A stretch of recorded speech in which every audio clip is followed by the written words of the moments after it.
dengan mengutip dan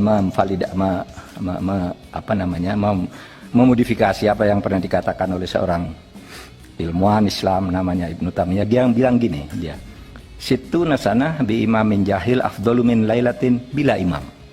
Kira-kira kalau dibaca dalam bahasa Indonesia, 60 tahun kamu mempunyai polisi yang jelek jauh lebih baik daripada satu malam saja tidak ada polisi. Bayangin Bapak, dan ada polisi satu malam mogok gitu. Malam aja, paginya sudah hilang negara itu. Karena ketika polisi mogok, yang ngelain orang desa tidak ada, ngurusi kebakaran tidak ada, ngurusi pembunuhan tidak ada, besoknya hilang udah. Polisi ini kita bangun bersama-sama agar menjadi lebih baik dan lebih baik. Kata-kata Pak Mahfud MD-nya ketika rapat dengan Komisi 3 DPR ya, saat itu Pak Mahfud MD mengutip cendekiawan Muslim ya, Ibnu Taimiyah. Sebenarnya kata-katanya itu seperti ini kira-kira ya, lebih baik 60 tahun dengan polisi jelek daripada semalam tanpa polisi.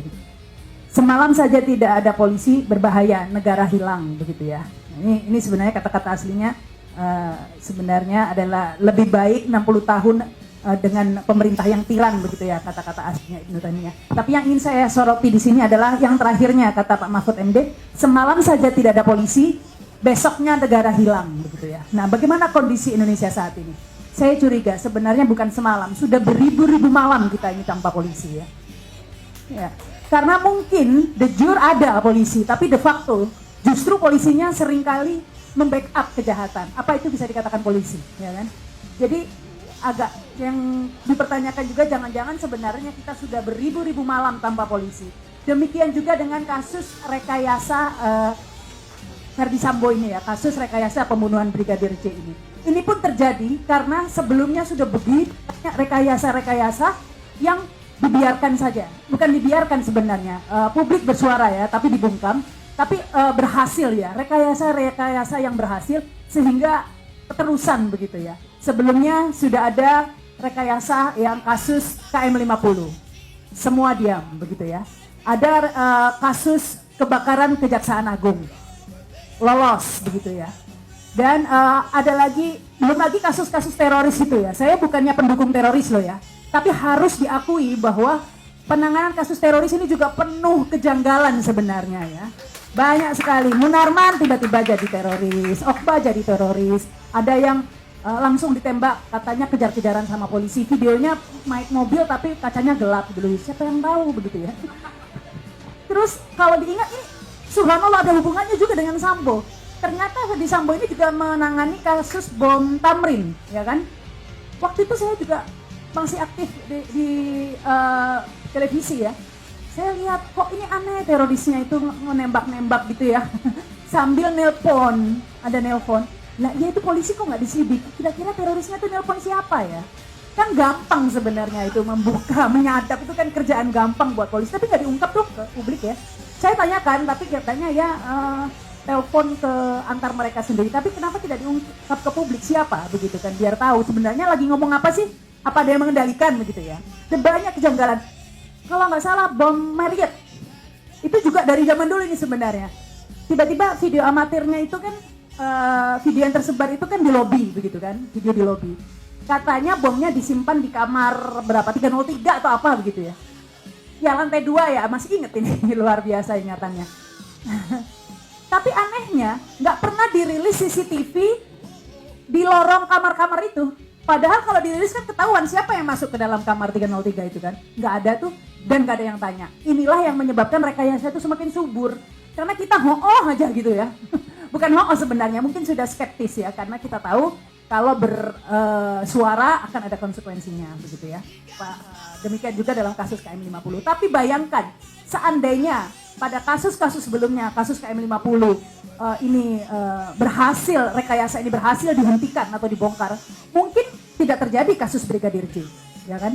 Mungkin Ferdy Sambonya nggak sejumawah ini ya nembak-nembakin orang gitu-gitu ya. Dan sangat tidak setuju ya Pak Arianto kalau dikatakan ini masalah sederhana pelecehan seksual. Aduh Pak, stop Pak, itu lagu lama Pak, tolong jangan diputar di sini. Karena ya tapi Komnas HAM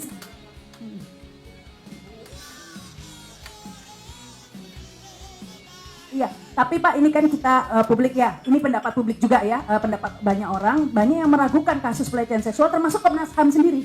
Bisa dibuka di Google ya, betapa ketika Kompolnas dibully, secara ketahuan ya, itu Benny Mamoto mendukung, langsung Komnas HAM itu balik arah begitu, mengatakan tidak yakin adanya pelecehan seksual. Itu yang ngomong Komnas HAM, silakan dibuka di Google ya. Dialah Komnas HAM-nya sekarang berubah lagi. Katanya terjadi pelecehan seksual, apa nggak bingung itu ya? Tapi di Magelang ya, Komnas HAM-nya sendiri yang bilang, dan itu berdasarkan apa coba? Komnas HAM mengatakan gitu. Lawang keterangan itu hanya berdasarkan saksi Pak Haryanto ya. Saksi dari yang bersangkutan sendiri, tersangkanya sendiri. Dan keterangan itu nggak bisa di cross check. Karena mau di cross check yang meninggal kan ya pelakunya satunya. Kedua, yang namanya pelecehan seksual itu kan ada pasti ada buktinya ya, minimal baju kancingnya robek, baju robek, atau maaf ada bekas sperma katanya diperkosa gitu loh kan. Nah ini kok bisa nggak ada bukti sama sekali. Saya ingin membuka ini berita-berita yang ada di media ya nih Pak ya. Bahkan dikatakan sebenarnya apa yang terjadi di Magelang itu hanya Ibu Putri, Brigadir J, dan Tuhan yang tahu. Loh kok gitu sih, ini yang ngomong polisi Pak. Katanya yang tahu tuh hanya Tuhan dan pelakunya sendiri. Padahal kan ya ini tugas polisi untuk mencari bukti-buktinya itu. Kenapa seperti itu? Kalau buktinya kurang, kasus ini bisa dihentikan seperti kasus Marsina begitu ya. Dikatakan nggak ada bukti karena CCTV-nya di Magelang nggak ada. Ya padahal itu tugas kepolisian untuk mencari bukti. Seperti saya katakan tadi, lah kalau memang Ibu Putri itu korban pelecehan seksual, seharusnya bajunya semuanya itu nggak dibuang, disimpan. Karena dia korban nggak mungkin menghilangkan barang bukti, ya kan? Karena dia korban pemerkosaan begitu ya. Nah ini kok nggak ada gitu loh ya, selain keterangan. Kalau keterangan satu pihak saja, itu tidak lebih dan tidak kurang, namanya spekulasi. Sama dengan saya ini berspekulasi ya. Tapi ini pihak kepolisian kok, Komnas HAM dan lain itu kok sama-sama spekulasi loh. Publik kan bingung lah, yang benar mana kok spekulasi semua ini kan. Kalau kita memang berspekulasi begitu ya. Dan seperti kasus ini makanya saya bilang ya, kan ketika seperti dikatakan Pak Haryanto tadi ini ya, ini Tuhan yang membuka kasus ini. Akhirnya karena takabur dan lain sebagainya. Tapi hati-hati, jangan ini, terutama netizen ini banyak yang sudah puas. Ini mubahalah katanya, sudah berjalan, tunggu dulu, jangan puas dulu begitu ya. Sudah banyak kan beredar di media juga bahwa akan ada serangan balik katanya dari Kaisar Sambo gitu. Ini masuk akal loh analisa itu. Buktinya sekarang balik lagi kan ke skenario awal pelecehan yang tadinya semua sudah mentahkan, bahkan laporannya ditolak polisi Pak. Laporan soal pelecehan seksual itu ya kan. Sebelum pindah lokus deliktinya ya, sebelum pindah ke ini, sudah ditolak dan sekarang pindah orang tanpa ada bukti selain keterangan.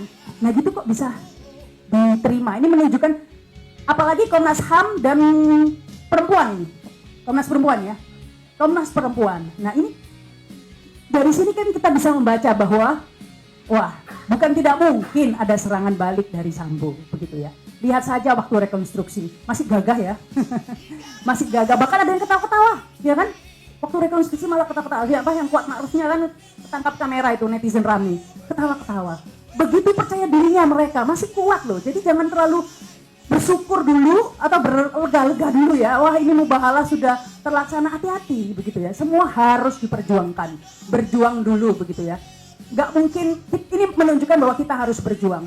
Kenapa? Seperti yang saya kutip di awal, ini adalah taruhan bangsa ini. Ini bukan hanya masalah kepercayaan publik ke polisi turun naik sekian persen, bukan. Ini masalah bangsa ini bisa hilang Pak, kalau ini nggak ditangani. Karena apa? Sekarang saja, seperti saya katakan tadi, ini bisa beribu-ribu malam tanpa polisi sebenarnya. Beberapa waktu yang lalu, saya wawancara korban mafia tanah.